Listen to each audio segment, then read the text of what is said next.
নৌবাহিনী সপ্তাহ উপলক্ষে কলকাতায় এলো ভারতীয় নৌসেনার দুই যুদ্ধজাহাজ আইএনএস খঞ্জর ও আইএনএস কোরা। ভারতীয় নৌবাহিনীর ইস্টার্ন ফ্লিটের অত্যন্ত গুরুত্বপূর্ণ অঙ্গ এই দুই যুদ্ধজাহাজ। 1991 সালের 22 অক্টোবর ভারতীয় নৌবাহিনীর অন্তর্ভুক্ত হয় আইএনএস খঞ্জর।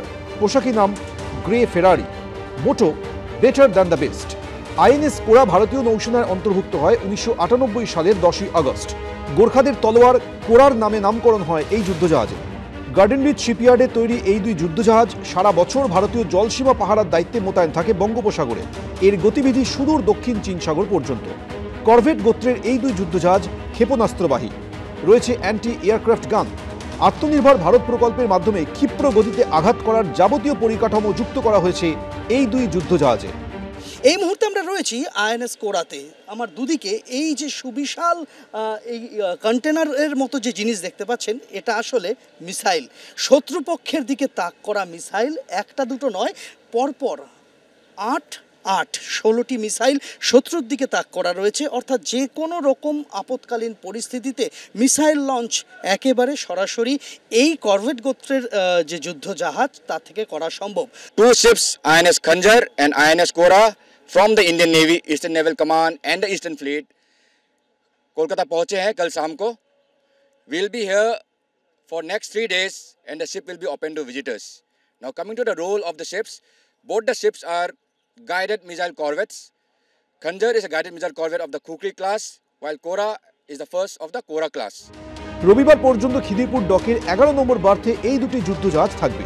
সকাল 11টা থেকে বিকেল 5টা পর্যন্ত পরিদর্শন করতে পারবেন সাধারণ মানুষ। সন্দীপ সরকার, एबीपी आनंद। जो लोग ऐसे पकड़े जाएं, जो घुसपैठी हैं, जिनके बारे में जानकारी होगी, उनको पहले डिटेंशन कैंप में रखेंगे। ধরপাকড় হবে মানে ডিটেনশন। ডিটেনশন থেকে ডিটেনশন সেন্টার। এসআইআর আবহে এই শব্দগুলো এখন চারদিকে ভেসে বেড়াচ্ছে, যা ঘিরে এখন জোর জল্পনা, গুঞ্জন, ধোঁয়াশা, প্রশ্ন। সূত্রের দাবি, বিজেপি শাসিত উত্তরপ্রদেশে যোগী আদিত্যনাথ প্রশাসন সম্প্রতি সমস্ত জেলা প্রশাসনকে অস্থায়ী ডিটেনশন সেন্টার তৈরির নির্দেশ দিয়েছে। যোগী আদিত্যনাথ ইতিমধ্যেই প্রতিটি জেলা শাসকের কাছে নির্দেশ পাঠিয়েছেন যে প্রত্যেকটা জেলায় ডিটেনশন ক্যাম্প তৈরি করতে হবে এবং যারা অনুপ্রবেশকারী তাদেরকে প্রাথমিকভাবে সেখানেই রাখা হবে, তারপরে তাদেরকে তাদের নিজের দেশে ফেরত পাঠানো হবে।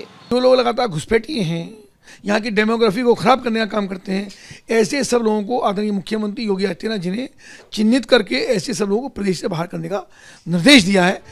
এরই মধ্যে বিজেপি সাংসদ এবং কেন্দ্রীয় জাহাজ প্রতিমন্ত্রী শান্তনু ঠাকুরের মুখে শোনা গেছে ডিটেনশনের হুঁশিয়ারি।